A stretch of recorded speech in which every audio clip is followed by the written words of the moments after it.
அனைவருக்கும் நற்புலரி வணக்கம். 9th sense டென்சன்ஸ் consult மற்றும் ரோட்டரி கிளப் ஆஃப் நாகப்பட்டினம் இணைந்து நடத்தும் இந்த இணையவழி இணைய பயிற்சி நற்புலரி தினமும் காலை 5:27 6:15 மணி வரை நடைபெறும் இணையவழி இணைய பயிற்சி 2023 மிகவும் சிறப்பாக அமைவதற்காக எடுக்கப்பட்ட ஒரு புதிய முயற்சி. இது 2024 தொடர்கிறது. ஒவ்வொரு மாதம் ஒவ்வொரு தலைப்பு, ஒவ்வொரு நாளும் ஒவ்வொரு பயிற்சினார். அந்த வகையில் இந்த மாதத்தின் தலைப்பு ரெசல்யூஷன் 2024. இன்றைய ஆளுமையை பற்றிய அறிமுகத்திற்கு முன்பு தினமும் காலை சேவஸ் முதல் நிகழ்வாக சேவஸ் எஸ் சைலன்ஸ் 1 நிமிடம் அனைவரும் அமைதியாக நன்றியுணர்வை வெளிப்படுத்தும்.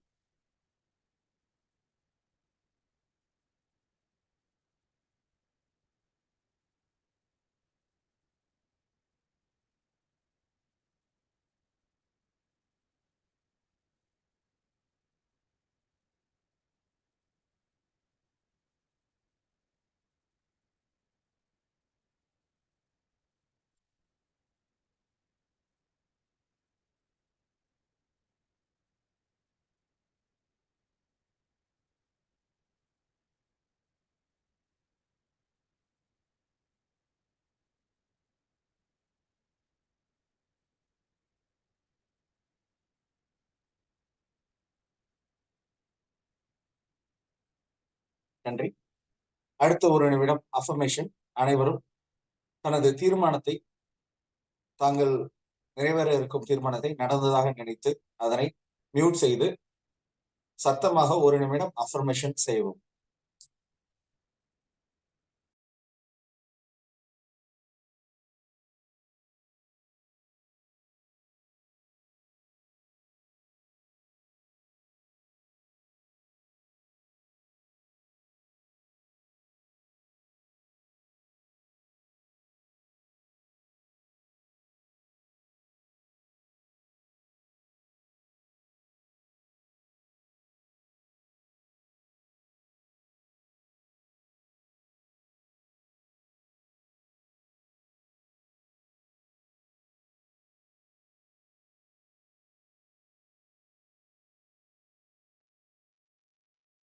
அடுத்த ஒரு நிமிடம் விஷுவலைசேஷன், காட்சிப்படுத்துதல். நாம் அடைய விரும்பும் விஷயங்களை 1 நிமிடம் மனதிற்குள் காட்சிப்படுத்தும்.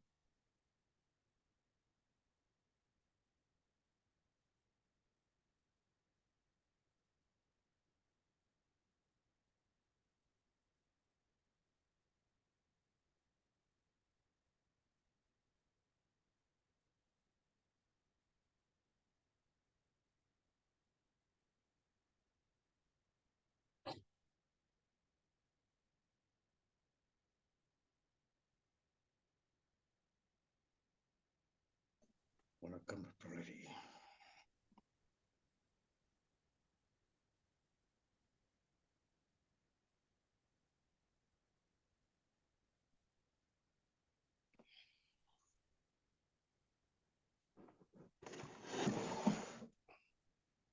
நன்றி. அடுத்ததாக எக்ஸசைஸ். 1 நிமிடம் மூச்சு பயிற்சி செய்யவும். மூச்சை உங்கள் வயிறு வழியாக, எப்பொழுதும் நெஞ்சு வழியா நம்ம இருப்போம், ஆனா காலையில வயிறு வழியா இழுக்கிறது நல்லதுன்றாங்க. ஸோ அதனால வயிறு வழியா 3 செகண்ட் இழுத்து 3 செகண்ட் ஹோல்ட் பண்ணி 3 செகண்ட் அதை விடவும். இதை ஒரு 5 முறை செய்யவும்.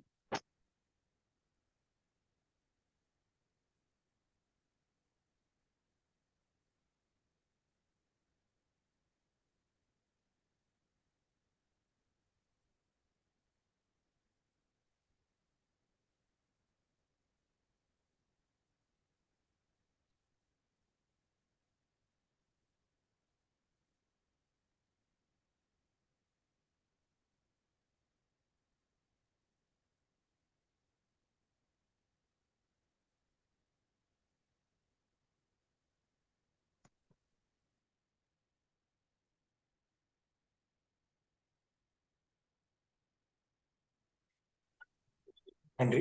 அடுத்ததாக ரீடிங். நம்ம வரிசையா ஒவ்வொரு நாளும் ஒவ்வொரு தலைவர்களை பத்தி பார்த்துட்டு இருக்கோம். இன்றைய தலைவர்கள் சேம் வேல்ஸ் கிரேட்டஸ்ட் லீடர்ஸ் அந்த புத்தகத்துல இருந்தா நான் படிக்க போறேன். இன்றைய தலைவர் இவர் வந்து சார் உங்களோட மியூட் பண்ணீங்க. போயிட்டே இருக்கலாம். நன்றி. Nelson Mandela.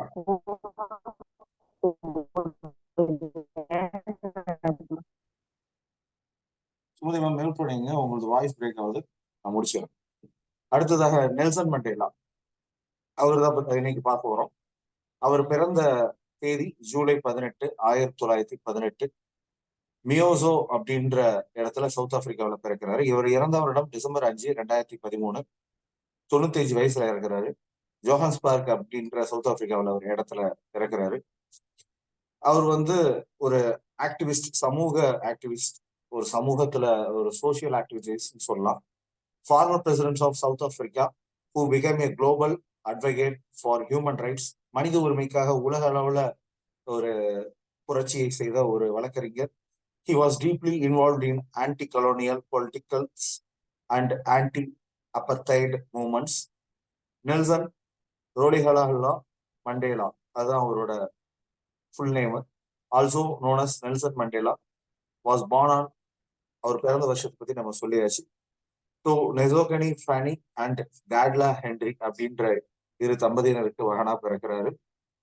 At the age of 7, Mandela was sent to Methodist school where he got his first name Nelson from a teacher.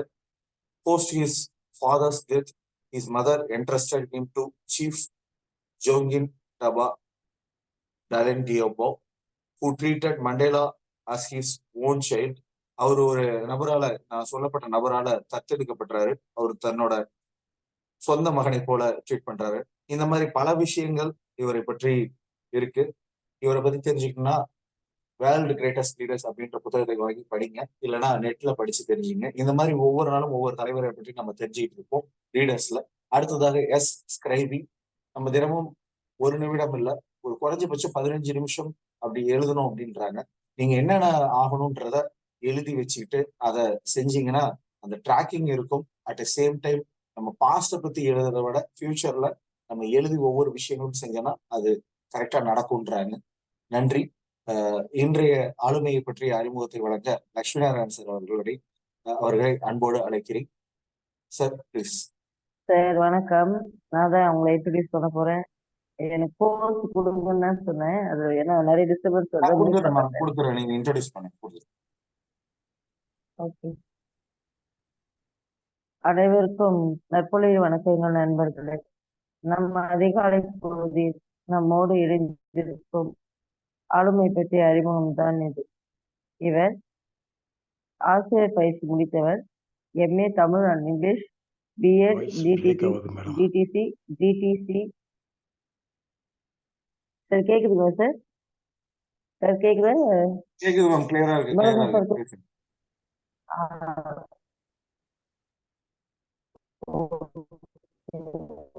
இப்பதான் பிரேக் ஆகுது. PGD doctorate course. இப்போ ஓகேவா? நீங்க ஓகேவான்னு கேட்கும்போது ஓகேவா இருக்கு மேம், திருப்பி ஸ்டார்ட் பண்ணும்போது பிரேக் ஆகுது. இப்போ ஓகே, பேசுங்க. ஓகே. இவர் 36 வருடங்கள் ஆசிரியர் பணியை புரிந்துள்ளார். அது மட்டுமின்றி வைரமங்கை, நல்லாசிரியர், திருக்குறள் சுடரொளி, கவிதாயினி, தூரிகை கவி போன்ற பட்டங்களை பெற்றுள்ளார். இப்படி ஒரு ஆளுமைக்கு சொந்தக்காரரான வேறு யாரும் இல்லை. அவர் நம்மோடு முன்னாள் பட்டிமன்றத்தின் நடுவராக சிறப்பான பணியாற்றிய தங்கம் சாய்ராம் அவர்கள்தான். இவர்களுடைய இந்த ரெசல்யூஷன் 2024 நிகழ்ச்சியை பார்ப்பதற்கு வந்திருக்கும் உங்கள் அனைவருக்கும் நன்றி கூறி அவர்களிடம் தரம் ஒப்படைக்கப்படுகிறது. மேடம், நீங்க ப்ரொசீட் பண்ணலாம்.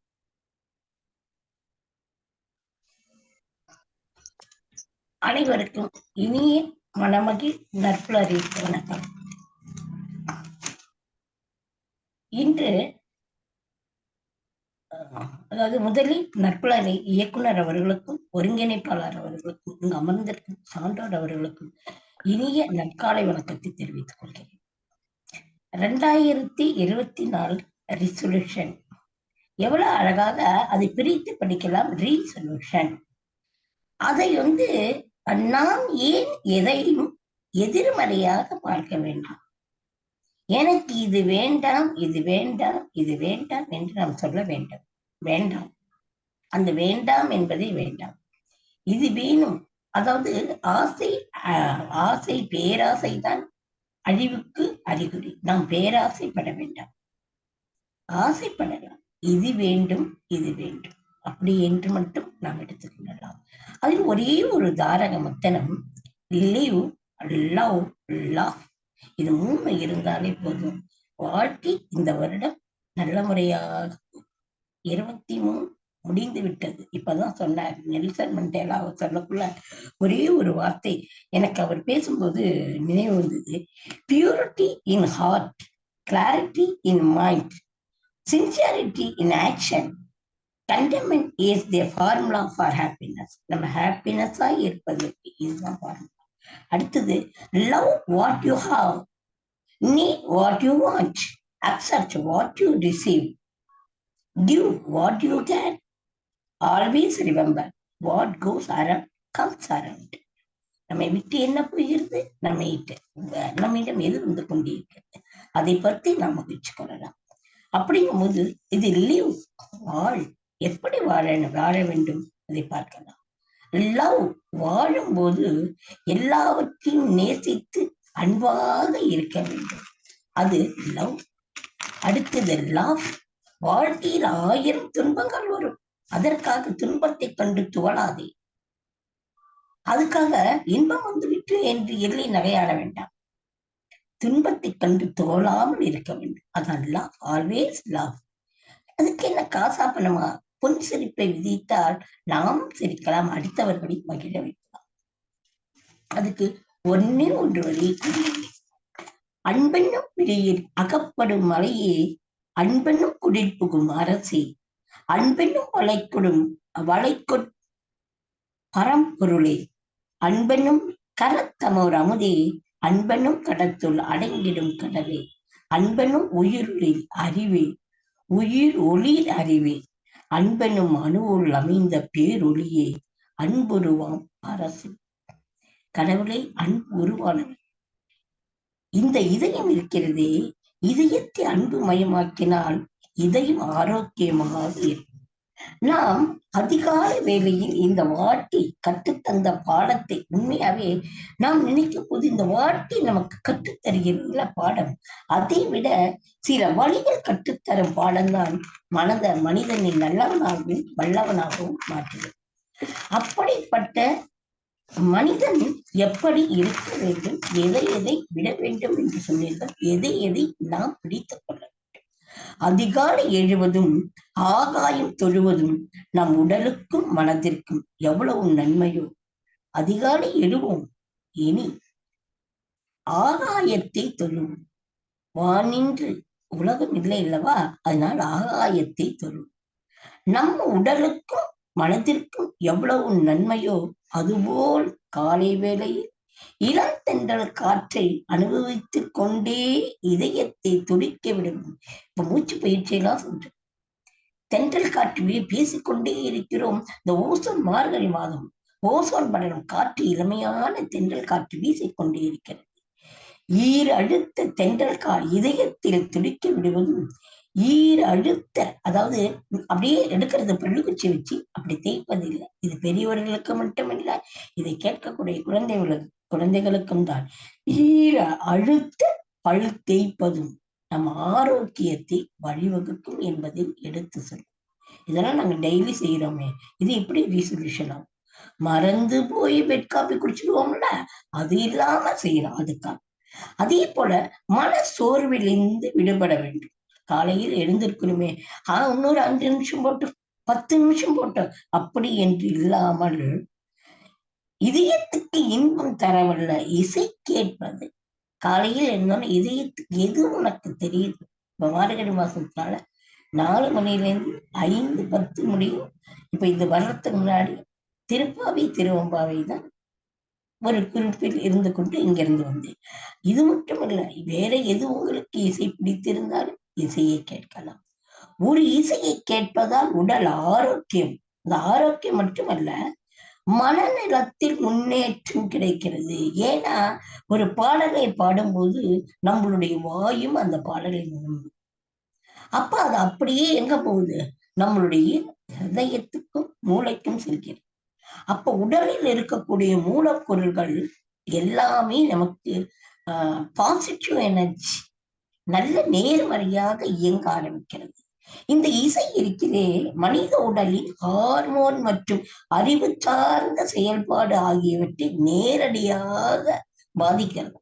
காலம்பரை எழுந்த உடனே அதுதான், நல்லதை பார்ப்போம், நல்லதை கேட்போம், நல்லதே செய்தால் எல்லாமே நன்மையாக முடியும். இசை கருவிகளை வாசிக்கலாம். அதே போல புத்தக வாசித்தல், நெல்சன் மண்டேலாவை பத்தி ரொம்பவும் எனக்கு அருமையாக ரொம்ப பிடித்திருந்தது. அதுபோல இந்த புத்தகத்தை வாசிக்கும் போது அவர்களுடைய கருத்துக்களை ஏற்றுக்கொள்கிறேன். ஒரு ஆய்வு மற்றும் இசையை கேட்பவர்கள் ஏராளமான நன்மையை பெற்றுக் கொண்டே இருக்கிறார். ஆம், ஒன்னே நம்ம பார்க்கலாம். என்ன தெரியுமா, நம்ம எடுத்துக்க வேண்டியது என்ன தெரியுமா, எப்படி இருக்கோமோ இல்லையோ இருந்தோமோ, விஷ் ஹாப்பி நியூ இயர்னு சொல்றோம். அது வாயில மட்டும் இனிய ஆங்கில புத்தாண்டு நல்வாழ்த்துக்கள். அப்ப உதட்டில் சொல்லி உள்ளத்தில் வராம இருந்தா அது இன்னைக்குமா? ஒரு சர்க்கரை வச்சுட்டோம், இது சேமியா வச்சாச்சு, தண்ணி பக்கத்துல வச்சாச்சு, நெய் வச்சாச்சு, பால் வச்சாச்சு. ஆஹா, இன்னைக்கு எங்க வீட்டுல சேமியா பாயசம். ஆமா, எப்படி தெரியுமா பண்ண போறோம் சேமியா பாயசம்? சேமியா, தண்ணி, பால், நெய், சர்க்கரை போட்டு பண்ணுவோம். அப்படியா? சரி, சொல்லிட்டே இருந்தா பாயசம் ஆகுமா? ஆகாது, செஞ்சாதானே ஆகும். அதே போல இனிய அப்படிங்கும் போது அந்த இனியங்கிற வார்த்தை நம் உள்ளிலிருந்து வர வேண்டும். அப்படிதான் நான் நடந்து கொள்ள வேண்டும். அதுக்காக நம்ம என்ன பண்ணணும்னா, ஜாதி மதங்களை பாரு, நீ அவன் நான் அவன் என்ற வேறுபாடு அறவே ஒழிய வேண்டும். அனைவரும் ஒன்றென்று மதிப்போம். இந்நாட்டில் பிறந்த அனைவரும் ஒன்று. இந்திய மக்கள் நம்ம உரிமை, அதாவது இது எடுத்துக்கிறோம்ல, பள்ளிக்கூடத்தில் படிக்கும் போதே என்ன பண்றோம், பிளட்ஜ், அதாவது உறுதிமொழி கொள்கிறோம். என்னன்னா, நாம் அனைவரும் ஒன்று என்று. அதுபோல் அதை என்றுமே ஒன்றாக பார்க்கலாமே. சமயத்தை சமயமாக, அதை சச்சரவு இல்லாம சமமாக பார்ப்போம். அந்த சமயம் என்பது நமக்கு எதிரியாக கொள்ள வேண்டாம், நண்பராக ஆக்கிக் கொள்ளலாம். என் சமயமாக இருந்தால் என்ன? நதிகள் பலவானாலும் அது சேரும் இடம் கடல் தானே. எந்த சமயமானாலும் எல்லாவற்றுக்கும் ஒரே இறைவன் தான். அவனுக்கு பேருதான் வேறு. மனிதன் நம்மை படைத்து விட்டார். ஏ பெண்ணே, ஏ ஆணே என்று கேட்டால் நாம் திரும்பி பார்க்க மாட்டோம். எத்தனை பேர் திரும்பி பார்ப்பார்கள், யாரை கூப்பிடுவார்கள் என்று தெரியாது. அதனால் ஒவ்வொருத்தருக்கும் ஒவ்வொரு பெயரை வைத்துள்ளார்.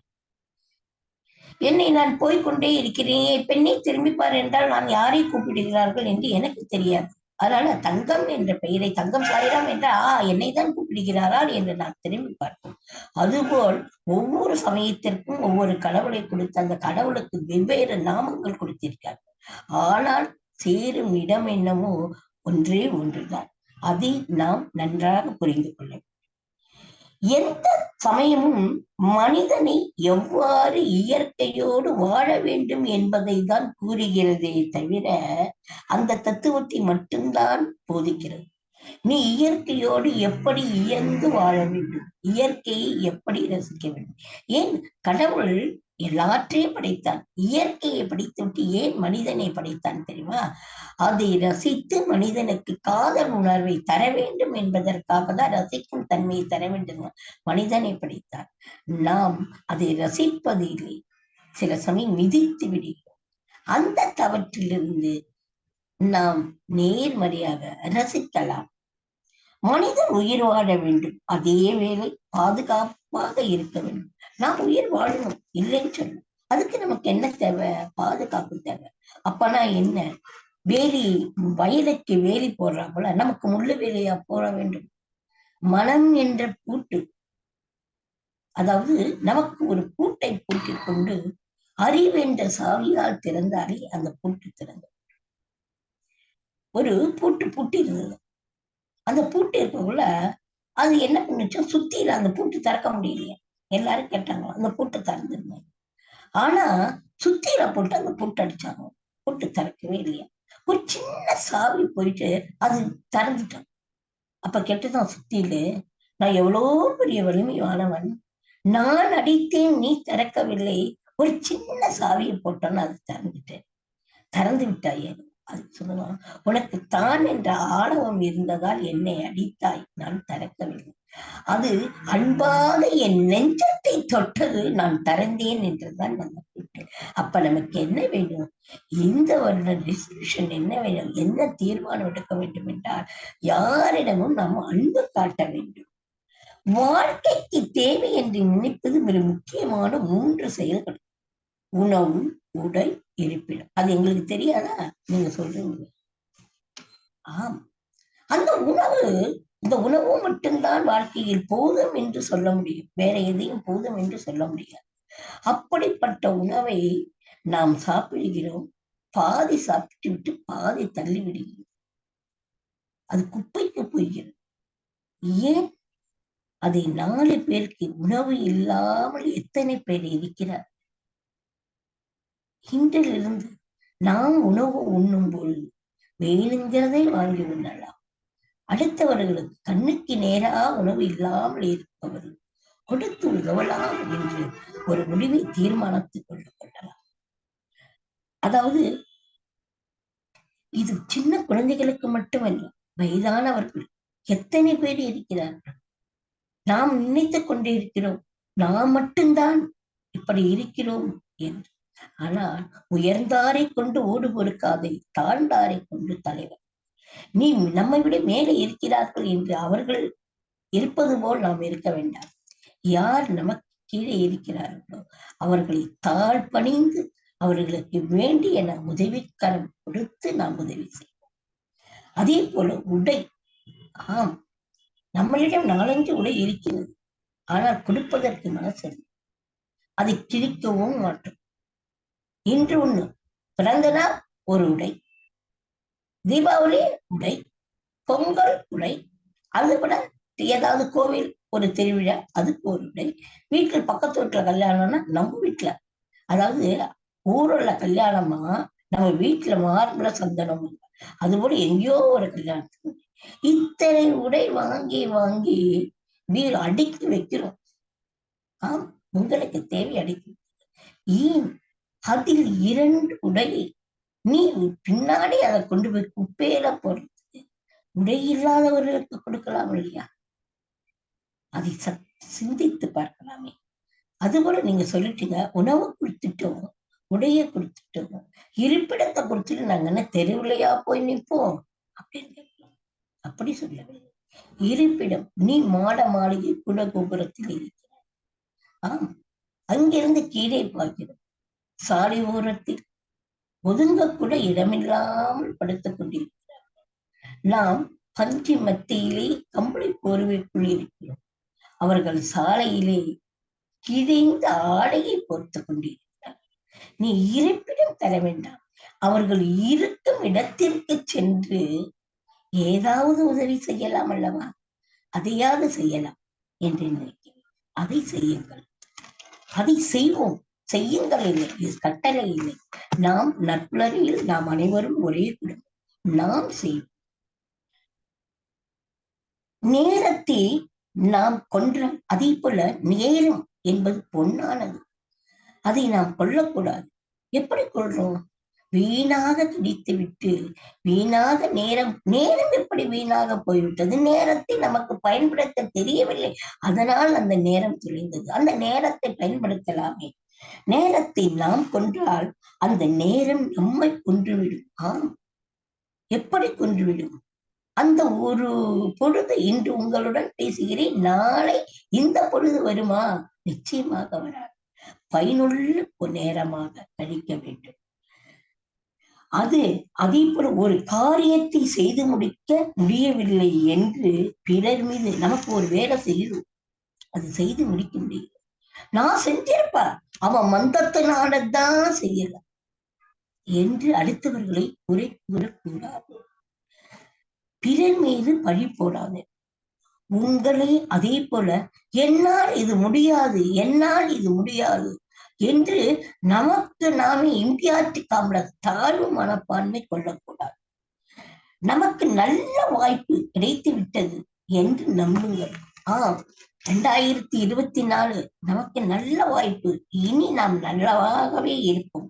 உங்கள் கடமைகள் எதுவானாலும் மகிழ்ச்சியுடன் செய்யுங்கள். செய்யக்கூடிய ஒவ்வொரு செயலிலும் சந்தோஷம், மகிழ்ச்சி இருக்க வேண்டும். ஐயோ இது செய்யணுமா அப்படி என்று சலிப்புத்தன்மை இருக்கக்கூடாது. சலிப்புத்தன்மை இருந்தால் நம்மை அது சலித்து எடுத்துவிடும். சலித்து இருப்பதுன்னா நல்லதுன்னா கீழே போயிடும். அதுக்குதான் ஜலடை. அந்த ஜலடை நைஸா இருக்கிறதுனா கீழே போயிடும், கல்லெல்லாம் மேல இருக்கும்.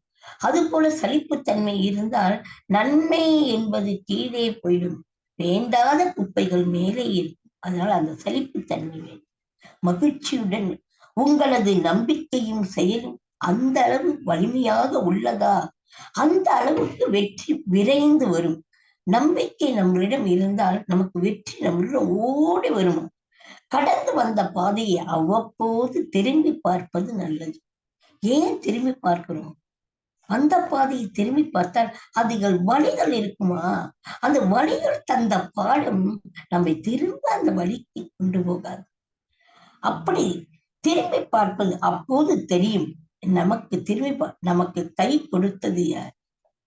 நாம் எப்படி இருந்தோம்? கை கொடுத்து தூக்கி விட்டிருப்பார்கள் அல்ல, கை கொடுத்தது யார்? இப்ப இந்த நற்புலரை எங்கும்போது இதில் நான் இணைவதற்கு காரணமாய் இருந்தவர் விவேகானந்தா சகோதரர் அவர்கள். இப்பொழுது நான் நினைக்க வேண்டியுள்ளது, அது 2023 கடைசியில். அதுபோல நமக்கு கை கொடுத்தவர் யார்? காலை வாரி விட்டது யார்? காலையில் வாரி விட்டது இல்ல, காலை ஏதோ ஒருக்காக காட்டி கொடுத்து ஓடிவிடுவார்கள். அப்படிப்பட்டவர் யார்? நாம் வாழ்வில் நாம் சந்திக்கும் மனிதரும் நமக்கு ஏதோ ஒன்றை கற்பித்துக் கொண்டுதான் இருக்கிறார்கள். யாருமே நமக்கு கற்பிக்காம இல்லை. ஒவ்வொருத்தரும் ஒவ்வொரு பாடத்தை கற்றுக்கொண்டிருக்காங்க. எதிலும் குறை காண்பவர்களுக்கு ரசிக்க தெரியாது. இது இப்படி இருந்தா நல்லா இருக்குமே, இப்படி இருந்தா நல்லா இருக்குமே. குறை, அதாவது சொல்லுவாங்க, கட்ட போற வீட்டுக்கு யாரும் பழுது சொல்ல மாட்டாங்க, கட்டின வீட்டிற்கு தான் பழுது சொல்லுவாங்க. அந்த நிலை நாம் கொள்ளக்கூடாது. அதுபோல எதிலும் குறை காணக்கூடாது. குறை காண்டால் நமக்கு ரசிக்க தெரியாது. அதே இது அதை நாம் ரசித்தால் நமக்கு குறையே தெரியாது. எவ்வளவு குறை இருக்கும், ஆனா ரசித்தா தெரியாது. இப்ப வீடுகள் இருக்கும், மாமனார் மாமியார் மருமகன் எல்லாரும் இருப்பாங்க. எந்தவித குறையும் செய்யாமல் எதையுமே சுகமான சுமையாக நாம் எடுத்துக்கொண்டால் அங்கு மகிழ்ச்சி மட்டும்தான் நிலவும் அந்த குடும்பத்தில். வளரும் போது வெட்டப்படுகிறோமோ என்று தவறாக நாம் கருதக்கூடாது. வளருவோம், இது என்ன, இது பேசுது என்னமோ அப்படின்னு வெட்டிட்டே இருப்பாங்க. ஆனா செடியெல்லாம் என்ன ஆகும்? வெட்டதான் வளரும். அதை நாம் உணர்ந்து கொள்ள வேண்டும். வெட்டப்படுவதை நமக்கு வளர்ச்சிக்கு தான் என புரிந்து கொள்ள வேண்டும். அப்படி புரிந்து கொண்டால் ஓங்கி வளருவா, நாம் ஓங்கி வளரும். மீண்டும் முயற்சித்து மேலே எழுவோம். அப்ப மட்டும் இல்ல, ஒன்னும் முயற்சி நம்மளை வெட்டி விட்டார்களே என்று அவர் மேல் கோபம் கொள்ளக்கூடாது. நாம் ஏதோ ஒரு சபதத்தை விட்டு அதை திரித்துக் கொள்ளலாம் என்று எழுந்தவா. நம் இலக்கு என்னன்னா, நம் லட்சியத்தில் மட்டுமே, நம்மளுடைய இலக்கு நம் லட்சியத்தில் மட்டுமே இருக்க வேண்டும். நேரத்தை நாம் கொன்றால் நேரமே நம்மை ஒரு காரியத்தை செய்து முடிக்கவில்லை என்று பிறர் மீது பழி போடாது. அப்படி என்றால் அது நம்மையே வந்து சாரும். இந்த பட்டினத்தார் சொல்வாரே, ஓட்டப்பும் வீட்டை சொல்லும். நாம் என்ன நினைக்கிறோமோ அதுதான் நமக்கு வரும். ஏதோ ஒன்றை இழப்பதன் மூலம் ஏதோ ஒன்றை பெறப்போகிறோம் என்பதை ஏற்றுக்கொண்டால் இழப்பு இலகுவாகும். 23 போயிட்டு, ஐயோ 23வது வருஷம் போச்சு, நேற்று நான் அப்படி இருந்தேனே இப்படி இருந்தேன். அதற்கு ஒன்று, நேற்று என்பது போனதுனால்தான் இன்று என்பது வந்தது என்று இலக்காக எடுத்துக்கொள்ள வேண்டும். நம்பிக்கை தளிர்க்கும். அப்பதான் நம்பிக்கைங்கிறது தளிர்க்கும். உங்கள் வாழ்க்கை என்ற பயணத்தில் பயணிக்கும் போது பூக்களும் வரலாம், புயலும் வரலாம், எப்பொழுதும். அதாவது திதிப்பே சாப்பிட்டுக் கொண்டிருந்தால் திகட்டும். அதனால் கொஞ்சம் கசப்பையும் சேர்க்க வேண்டும். இருட்டாக இருந்தால் பயம் வரும், அதனால் வெளிச்சமும் வேண்டும். அதுபோல நம் வாழ்க்கையில் பூக்களும் வரலாம், புயல்களும் வரலாம். ஆனால் அதை கடந்து செல்வதற்கு ஒரே ஆயுதம் என்ன தெரியுமா? புன்னகை. அந்த புன்னகையை மட்டும் வைத்துக் கொண்டால் அதை கடந்து செல்லலாம். உலகம் எங்கு இருக்கிறது? உங்களில் இருக்கிறது, வேறெங்கும் தேட வேண்டாம். உலகத்தில் போய் எங்க இருக்கிறது, எங்க இருக்கு, அது உங்களுக்குள் தான் இருக்கிறது. உலகுக்கு ஒளி தரும் கதிரவனாக இல்லாவிட்டால் ஒளி தரக்கூடிய கதிரவனாக நம்மால் இருக்க முடியாது, பரவாயில்லை. அந்த ஒளியை மறைக்கும் மேகங்களாக இருக்க வேண்டாம் இல்லையா? கதிரவனாகவும் இருக்க வேண்டாம். அந்த மேகத்தை அத சூரியனை கதிரவனை மறைக்கக்கூடிய மேகமாகவும் இருக்க வேண்டாம். நம்பிக்கை என்ற ஒளி விளக்காக வெளிச்சம் தந்து ஒளிவிட நாம் எப்போதும் நேர்மறை எண்ணங்களுடன் வாழ்வோம். அந்த நம்பிக்கை என்ற வெளிச்சம் நமக்கு தந்து ஒளிவிட நாம் எப்பொழுதுமே நேர்மறை எண்ணங்களுடன் வாழ்வோம். Strength alone is not life, and weakness is also not our minus point. Strength and weakness is a balanced state in the static's life. So do not fear for anything. Be bold and face the year. You will succeed. இப்படி சொல்லும் பொழுது எனக்கு 9 நவரத்தினங்கள் நினைப்பு வருகிறது. நமக்கு வேண்டியது 9 மட்டும்தான். அந்த எதிர்மறை சிந்தனைகளை கைவிட வேண்டும். சுய பரிசீலனைக்கு உட்படுத்த வேண்டும். எதிர்மறையான விஷயங்களை, தன்னம்பிக்கை நமக்கு சோர்வை உள்ளடக்கி தன்னம்பிக்கையை குறைக்கிறது இருந்தால் மீள என்ன வழி என்று நாம் யோசிக்க வேண்டும். அப்படி ஆரோக்கியமான பழக்க வழக்கங்களுக்கு 9 நவரத்தினங்களை எடுத்துக்கொள்ளலாம். இதற்கு காரணம் என்ன? 1. இதனுடைய இந்த காரணத்தினால் நான் அடையக்கூடிய இலக்கு என்ன? 2. இதற்கு எப்படி நாம் ஊக்கம் கொடுக்க வேண்டும்? 3. இந்த ஊக்கத்தை மட்டும் கொடுத்தால் போதுமா? நம்மளிடம் ஒரு பயம் இருக்கிறது. இது செய்யலாமா, செய்யக்கூடாதா? பேசலாமா, பேசக்கூடாதா? இந்த பயம்தான் நம்மை கொள்கிறது. இந்த பயத்தை எப்படி விரட்டுவது? அடுத்தது 5 தாழ்வு மனப்பான், இம்பியாரிட்டி காம்ப்ளெக்ஸ். இதெல்லாம் விட்டா சக்சீட், வெற்றி வருகிறது. அந்த வெற்றியை நாம் எப்படி வந்தது என்று உற்று கவனிக்க வேண்டும்.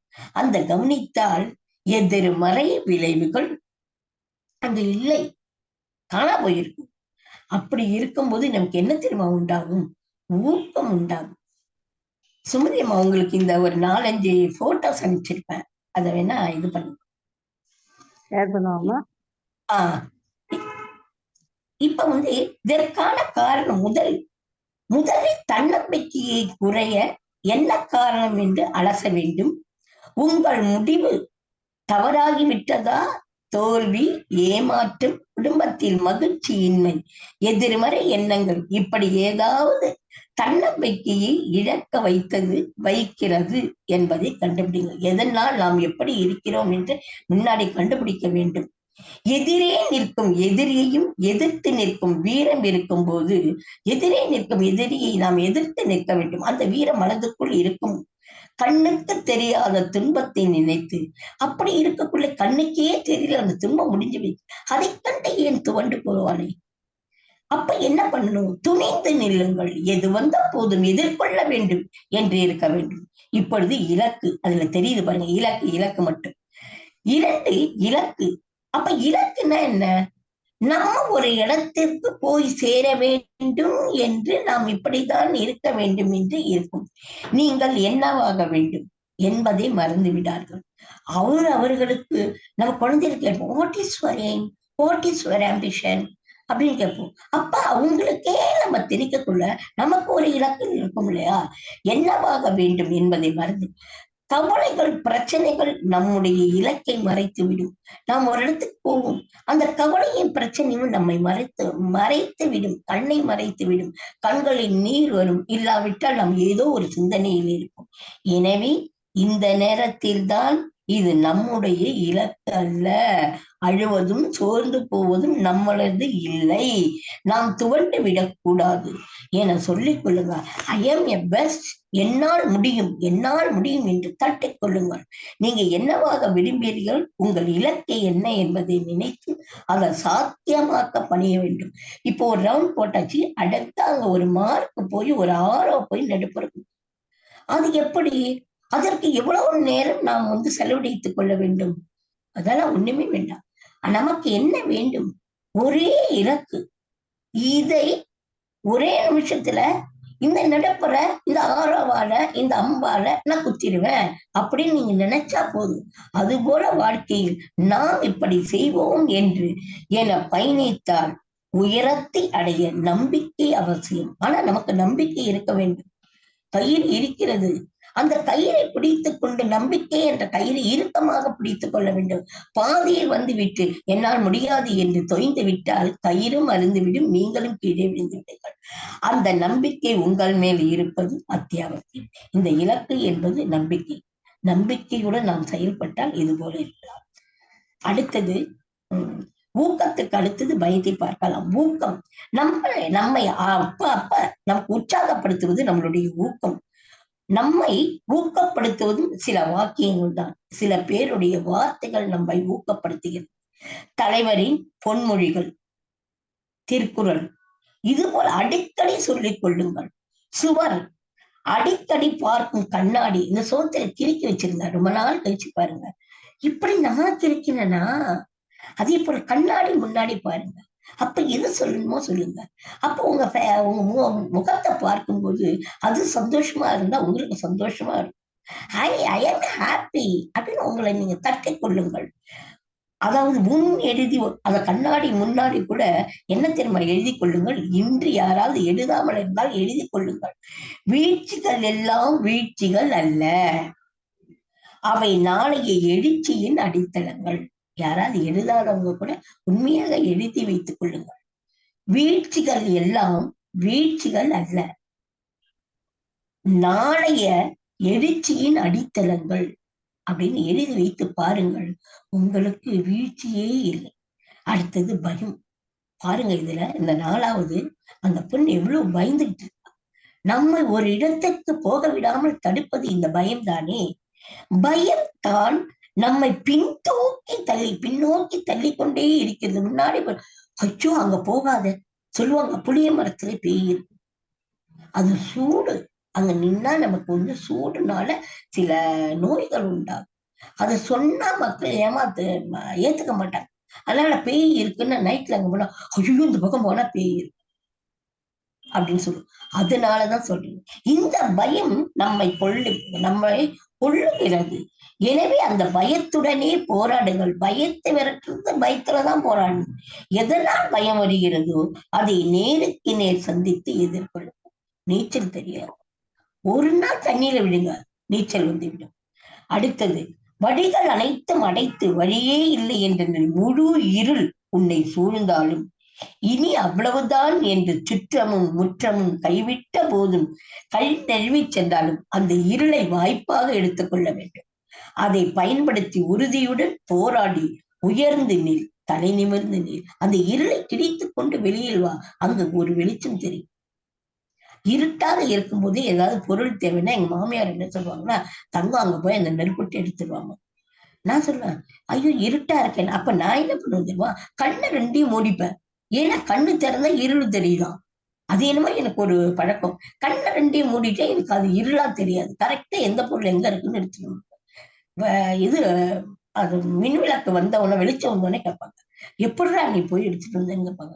நான் கண்ணை இருக்க மூடிட்டேன்னா போய் எடுத்துட்டு வந்தேன். அது என்னமோ எனக்கு இன்னும் அது இருக்கு, அது எப்படின்னு எனக்கு தெரியல. கண்ணை திறந்த இல்லம்மா, கண்ணை திறந்து பார்த்தா இருட்டா தெரியுது, அதனால கண்ணை மூடிட்டு பார்த்தோம்னா நம்ம போனோம்னா எனக்கு அது இருட்டு தெரியாது அப்படின்னு. அது போல என்னன்னா எவ்வளவோ தடைகள் வரும், அதையெல்லாம் படிக்கற்கள் உறுதியுடன் போராடி உயர்ந்து தலை நிமிர்ந்து. எதிர்த்து வந்துட்டாங்க, எதிர்த்து எதிரியும் எழுந்து நின்று கை கொடுப்பான். நீங்க பயத்தை விடுத்தீங்கன்னா எதிரி கூட உங்களுக்கு கை கொடுத்து உன்னை கடந்து சென்ற கயவனும் கைத்தட்டி ஆர்வம் உன் தூசா முயற்சிட்டு போறாங்களா, அவங்க கூட கைத்தட்டி 8 திக்கும் உன் பெயர் ஒலிக்கும். எப்படி பயத்தை விரட்டினார். அடுத்தது 5, தாழ்வு மனப்பான்மை. உங்களின் தன்னம்பிக்கை குறைய தாழ்வு மனப்பான்மைதான் முதல் எதிரி. நமக்கு எதிரியே தாழ்வு மனப்பான்மை. என்னால் முடியாது, நான் போக மாட்டேன், நான் பேச மாட்டேன், என்ன அப்படி தப்பா நினைப்பாங்க, நான் குள்ளமா இருக்கேன், நான் ஒல்லியா இருக்கேன், நான் குண்டாய் இருக்கேன். நமக்குள்ளேயே நம்ம போட்டுக் கொள்ளக்கூடிய ஒரு தாழ்வு மனப்பான்மைங்கிற ஒரு இது, அதை நாம் முன்னாடி அகற்றி எறிய வேண்டும். அதற்கு உங்களை சுற்றி இருப்பவர்கள் கூட காரணமாக இருக்கலாம். அது நம்ம பொதுவா சொல்லிக்கலாம், அடுத்தவங்களே சொல்ல வேண்டாம், நம்மளே சொல்லிக் கொள்ளலாம். அந்த திறமை என்ன, நமக்குள்ள ஒரு திறமை மறைந்து இருக்கிறது. அந்த திறமை என்ன, உயர்ந்த விஷயங்கள் என்ன, என்பதை நினைத்து பார்க்க வேண்டும். நமக்குள்ள திறமை இருக்கு. என்ன திறமை இருக்கு? ஏன் நம்மளால முடியாது? நம்மளால் முடியும். போற்றுவார் போற்றலும் தூற்றுவார் தூற்றலும் போகட்டும் கண்ணனுக்கு என்று விட்டுவிட வேண்டும். இந்த தாழ்வு மனப்பான்மை எதனால் வந்ததோ அது சரி செய்ய முயற்சிக்க வேண்டும். பிறரை நம்புங்கள் உயர்வதற்காக, வாய்ப்புகளை நம்புங்கள் முயல்வதற்காக, சவால்களை நம்புங்கள் வளர்வதற்காக. எப்படிப்பட்ட, அதாவது பிறரை நம்புங்கள் நல்லவர்களா என்று ஆராய்ந்து உயர்வதற்கு, வாய்ப்புகளை நம்புங்கள் வர வாய்ப்புகள் எல்லாம் போலி இல்லையா என்பதை நினைத்து முயல்வதற்கு, சவால்களை நம்புங்கள் வளர்வதற்கு, உங்களை நம்புங்கள் வாழ்வதற்காக நம்புங்கள். இது 5 முடிச்சதா? முடிஞ்சோடனே நமக்கு வெற்றி கிடைக்கிறது. அந்த வெற்றி எப்படி இருக்கும் பாரு. வெற்றிக்கு தேவையான அனைத்து சாத்தியக்கூறுகளும் வகுத்து அதை நோக்கிய பயணத்தை துவங்குங்கள். வெற்றி அடுத்தது 6 வெற்றி. அது அப்படியே போடுங்க. அந்த வெற்றி எப்படி இருக்க வேண்டும்? பாருங்க, வெற்றி வந்தா கை அப்படியே நான் ஜெயிச்சு விட்டேன் என்று குதிக்கிறாங்க பாருங்க, அதுதான் வெற்றி. தேவையான அனைத்து சாத்தியக்கூறுகளும் வகுத்து அதை நோக்கிய பயணத்தை துவங்குங்கள். எந்த நிலையிலும் முன்வைத்த காலை பின் வைக்க கூடாது. வரும், அது நான் வைக்கிற கால் நல்ல மேலாகவும் இருக்கலாம், பள்ளமாகவும் இருக்கலாம். அதை கடந்து சென்றாதான் வெற்றி என்ற நாம இலக்கை அடைக்க முடியும். சாதிக்க வேண்டும் என்றால் அடுத்தவர் மீது நம்பிக்கை வைக்காதே. எப்படி பாருங்க, உன் மீது முன்னாடி நம்பிக்கை வை. You believe yourself, you should not believe for others. அது உன்னை அழ வைக்கும். அடுத்தவங்க மேல நம்பிக்கை வைத்தால் உன் மீது நம்பிக்கை வை, அது உன்னை வாழ வைக்கும். பாருங்க, இந்த 5 முடிச்சோன்னு அந்த வெற்றியில எப்படி கையை கோத்து அத்தனை பேர் எவ்வளவு சந்தோஷமா இருக்காங்க பாருங்க. அந்த வெற்றி வந்த பிறகு அடுத்தது கவனி. வெற்றி வந்து விட்டே என்று நாம் ரொம்ப குதிக்க கூடாது, அதை கவனிக்கணும். எப்படி வெற்றி வந்தது? உங்களை நீங்கள் தயவு செய்து கவனிங்கள். உடல் அளவிலும் மனதளவிலும் உங்களை நீங்கள் கவனித்துக் கொள்ளுதல் மிகவும் அவசியம். நாம் படுக்கும் போதும் எழுந்து போதும் கடவுளுக்கு நன்றி சொல்லுங்கள். காலையில் இருந்து இவ்வளவு நேரம் இருந்தோம் என அதற்கு நன்றி. படுத்து தூங்கி எழுந்து விட்டோம், இதற்கு நன்றி என்று கடவுளுக்கு நன்றி. அப்போது உடலும் உள்ளமும் ஆரோக்கியமாக இருக்கும். உணவு, உறக்கம், மகிழ்ச்சி போன்றவற்றில் ஒருபோதும் சமரசம் செய்யாது. இது போதும் இது போதும் என்று அதற்கு சமரசம் வேண்டாம். வாழ்க்கை மகிழ்ச்சியாக. வெற்றி தொடக்கம் அல்ல. இந்த வெற்றிங்கிறது நமக்கு தொடக்கம் அல்ல. தோல்வி என்பது முடிவும் அல்ல. முயற்சி ஒன்றே அது முடிவு செய்யும். எது நம்ம முயற்சி செய்கிறோமோ அதுதான் நம்மை முடிவு செய்யும். எதிர்மறை விஷயங்கள், உங்களுக்குள் இருக்கும் 8 எதிர்மறை விஷயங்கள், உங்களுக்குள் இருக்கும் பாசிட்டிவை குறைக்கும் விஷயங்கள் எதுவானாலும், நெகட்டிவ் வார்த்தையே வேண்டாம், பாசிட்டிவை குறைக்கும் விஷயங்கள் எதுவானாலும் அது அடியோடு மறந்து விடுங்கள், தவிர்த்து விடுங்கள். அது வேண்டவே வேண்டாம். எதிர்மறை சிந்தனைகள், செயல்களை ஆரம்பத்திலேயே நம்ம தவிர்த்து விடுதல் நல்லது. சுற்றங்கள், குற்றங்கள் காண்பதற்கே முடக்கி விடாதே. நீ முற்றம் தாண்டினால் அது உனக்கு வெற்றி நிச்சயமாக கிடைக்கும். இது அடுத்தது ஊக்கத்தை சொல்லிவிட்டு ஊக்கமாக நாம் விடைபெறலாம். நாம் தோல்வியின் முகத்தில் இருந்தாலும் சில சமயம் தோத்துருவோம். ஐயோ தோத்துட்டோமே, இருக்காதீங்க. மற்றவர்களை ஊக்கப்படுத்துங்கள். நம்ம தோத்துட்டா கூட பாரு, நான் பாதையில வந்துட்ட, நீ கைவிட்டுடாத, கேரியானி வருவார், நீ முன்னாடி போயிட்டே இரு என்று அவர்களை ஊக்கப்படுத்துங்கள். அப்ப நீங்கள் ஊக்கப்படுத்தும் போது நம் மீதான தன்னம்பிக்கை அதிகரிக்கும். அவர்கள் தோத்தாலும் நம்மை ஊக்கப்படுத்துகிறாரே என்று அவர்களுக்கு மகிழ்ச்சி தரும். அவர்கள் அப்படி ஓடும்போது உங்களுக்கும் மகிழ்ச்சி வரும். அவனை ஊக்கப்படுத்தி விட்டோம், நாம் ஊக்கத்துடன் இருப்போம் என்று உங்களுக்கும் தோன்றும். தோல்விகள் இல்லாத வெற்றி என்பது வார்த்தைகள் இல்லாத புத்தகம். தோல்வியே இல்லை, நான் வெற்றியிலேயே இருக்கேன்னா வெறும் புத்தகம் இருக்கும், அதில் வெள்ளை காகிதம் மட்டும்தான் இருக்கும், வார்த்தைகள் இருக்காது. அது போலதான் இந்த 9ஐயும் நாம் கடைபிடித்தால் என்றும் மகிழ்ச்சியாக இருக்கலாம். அதாவது அது உங்கள் வாழ்க்கையில் மறக்கக்கூடியது. 2 பேரை மறக்காதீங்க. அந்த 2 பேர் உங்கள் வாழ்க்கையில் மறக்காத அந்த மனிதன் நீ வெற்றி பெற அவர் வாழ்க்கையில் நிறைய இழந்துள்ளார். அவர் யார் தெரியுமா? உமது தந்தை. நீ ஒவ்வொரு வழியிலும் இருக்கும் போது உடன் இருந்தவர் உன் தாய். இது 2ஐயும் மறக்கக்கூடாது. எதிர்பார்ப்பு இல்லாத அன்பு தேவை, கைமாறு கருதாத உதவி செய்ய வேண்டும், சுயநிலம் இல்லாத உறவு வேண்டும், போலித்தனம் இல்லாத புன்னகை வேண்டும், கவலை போக்கும் நட்பு வேண்டும். Life smiles at you when you are happy, but life salutes you when you make others happy. Another day, another blessing, and another charm. At life, take nothing for granted and think of every breath as a gift. Daily no breath, but other gift. The kite gives us a wonderful message. Fly high, but stay connected to your roots, or else you will be lost. இருக்கலாம், அதனுடைய ஒரு நுனி நம் கையில் இருக்க வேண்டும். The lesson from life. Relationship is like an onion which has many layers of the thrive and care. If you try to cut, if you will find nothing except tears in our eyes. இதுதான் relationship. நம்ம 3 ஷிப்ல பயணம் பண்றோம். First பிறந்தவுடன் ரிலேஷன்ஷிப்புக்கு வரும், அடுத்தது ஃப்ரெண்ட்ஷிப்புக்கு வரும், marriage ஆன பிறகு பார்ட்னர்ஷிப் வரும், கடைசியில டிவோஷன் அப்படின்னு ஓஷன்ல கலக்கும். Never blame anyone in your life. Good people give you a happiness, bad people give you a experience. Worst people give you a lesson, best people give you memories. இப்படிப்பட்ட நல்ல சந்தர்ப்பத்தில் எனக்கு இன்று பேச வாய்ப்பளித்த நட்புணரி இயக்குனர் அவர்களுக்கும் மற்றும் அனைத்து சான்றோர்களுக்கும் நாம் அன்பை விதைப்போம், அன்பை பெறுவோம். ஆற்றலுடன் என்றும் புன்னகையுடன் அனைவரையும் வரவேற்போம். இதுதான் இன்றைய வருடத்திற்கான எனது தீர்மானம் என கூறிக்கொண்டு நன்றியுடன் விடைபெறுகிறேன். நன்றி, வணக்கம். நன்றி நன்றி மேடம். ரொம்ப அருமையான விஷயங்கள் எடுத்து கூறியிருக்கிறீர்கள். நிறைய, அதாவது உங்களுடைய ரெசல்யூஷன் பார்த்தா ரொம்ப பெரிய லிஸ்டா போகுது அப்படின்ற மாதிரி பெரிய லிஸ்டா தான் இருக்கு. ஸோ இப்போ எல்லாருடைய ஃபீட்பேக் அப்புறம் இது சொல்றேன். ஃபர்ஸ்ட் ஆஃப் ஆல் பாத்தீங்கன்னா நித்யா தேவி மேடம், உங்களுடைய ஃபீட்பேக் வாங்கலாம். அனைவருக்கும் உற்சாகமான காலை வணக்கம்.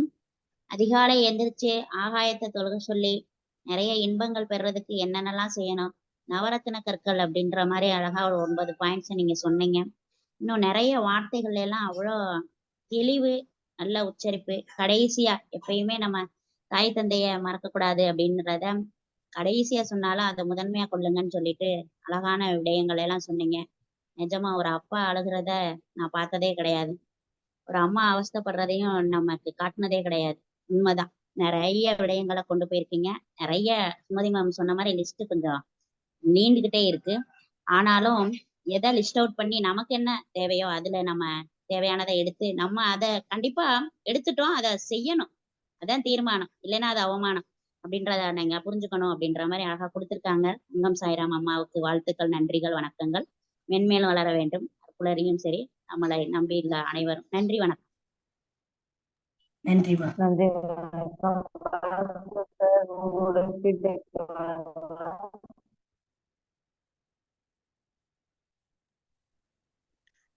நன்றி நற்புலரிக்கு. காலையில் தினமும் ஒரு நல்ல செய்தியை கேட்கும் வாய்ப்பை ஏற்படுத்தி தந்த நற்புலரிக்கு என்னுடைய மனமார்ந்த வாழ்த்துக்களை தெரிவித்துக் கொள்கிறேன். இன்று 36 வருடம் தங்கள் அனுபவத்தை தங்கம் ஸ்ரீராம் அவர்கள் நமக்கு எடுத்துரைத்து சிறப்பான 9 கருத்துக்களை தெளிவாக நமக்கு புரியும்படி கூறினார்கள். இருந்தாலும் எனக்கு இந்த பிரேக் ஆனதுனால சரியா கேட்க முடியல. பயம், தாழ்வு மனப்பான்மை இவை இல்லை என்றால் வாழ்க்கையில் வெற்றி நிச்சயம் என்ற கருத்தை பதிவு செய்த ஆசிரியர் தங்கம் ஸ்ரீராம் அவர்களுக்கு என்னுடைய வாழ்த்துக்களையும் நன்றியும் தெரிவித்துக் கொண்டு, தாழ்வு மனப்பான்மை இல்லை என்றால் நிச்சயம் வாழ்க்கையில் நாம் வெற்றி பெறலாம். எதுவும் முடியாது என்று சொல்வது நெகட்டிவ் பாயிண்ட். முடியும் முடியும் என்றால் கண்டிப்பாக முடியும். என்னுடைய வாழ்த்துக்களை தங்கம் ஆசிரியர் அவர்களுக்கு, சிறப்பான இந்த நிகழ்ச்சியை அமைத்து தந்த நற்புலரிக்கு என்னுடைய மனமார்ந்த வாழ்த்துக்களை தெரிவித்துக் கொள்வேன். நன்றி மேடம். நன்றி. நன்றி ஐயா. நன்றி தாமோதரன் சார். பாஸ்கர் சார், உங்க நன்றி ஃபீட்பேக் மேடம். சொல்றீங்களா? நன்றி தாமோதரன். இனிய உற்சாகமான செல்வ வணக்கம். நற்புலர்கி அம்மாவோட ஸ்பீச் வந்து நான் ரொம்ப எமோஷன் ஆனேன். நல்லா ஒரு பாசிட்டிவ் வைப்ரேஷன், ஒரு ஸ்டாண்டர்டான பாசிட்டிவ் வைப்ரேஷன். அவங்க சொன்ன கருத்துக்கள் வந்து நான் எடுத்துக்கிட்ட விஷயம், மின்னும் புன்னகை மிஞ்சும் புன்னகை. அடுத்து வந்து வீழ்ச்சிகள்லாம் வீழ்ச்சிகளை நாளை வெற்றியின் அடித்தளம், போற்றுவார் போற்றட்டும் தூற்றுவார் தூற்றட்டும் என்படி செவனே நடக்கும் அப்படிங்கிறத நல்லா புரிஞ்சுக்கிட்டேன். அம்மாவுக்கு ரொம்ப ரொம்ப நன்றி. பவுண்டருக்கு நன்றி சார். ஒருங்கிணைப்பாளருக்கு நன்றி. வாய்ப்புக்கு நன்றிமா. நன்றி மேடம். நன்றி நன்றி. ஃபீட்பேக் சொல்றவங்க ஹேண்ட் ரைஸ் பண்ணுங்க.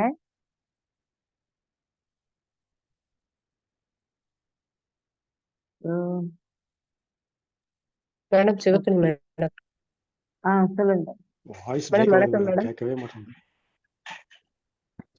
மேடம், இன்னைக்கு தங்கம் மேடம் சொன்ன ஒவ்வொரு கருத்துக்களும் முத்து முத்தானதாக இருந்தது.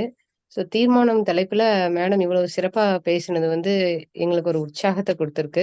மிக்க நன்றி மேடம். நன்றிம்மா. நன்றி நன்றி நன்றி சிவகணி மேடம். ஸோ நிறைய பேருக்கு வாய்ப்புகள் கொடுக்கலாம். பட் ஆனால் நேரம் கருதி பயிற்சியாளரே அதிக நேரம் எடுத்துக்கொண்ட காரணத்தினால் இன்னும் ஃபீட்பேக் ஹேண்ட் ரைஸ் பண்ணியிருந்தாலும் நான் கண்டிப்பாக உங்களை கூப்பிடுவேன். லக்ஷ்மணா சார்லாம் பேசியிருப்பாங்க. அவர் ஆக்சுவலாக டிராவலில் இருக்காரு. கண்டிப்பாக அவருக்குள்ள இது ஒரு உத்வேகமான ஒரு பயிற்சி ரெசல்யூஷன் வந்திருக்கு அவருக்கு. நீங்க வந்து நிறைய விஷயங்களை சொல்லியிருக்கீங்க. அதுல நம்ம பண்ண வேண்டியது, நீங்க பண்ண வேண்டிய விஷயம் மட்டும் இல்ல,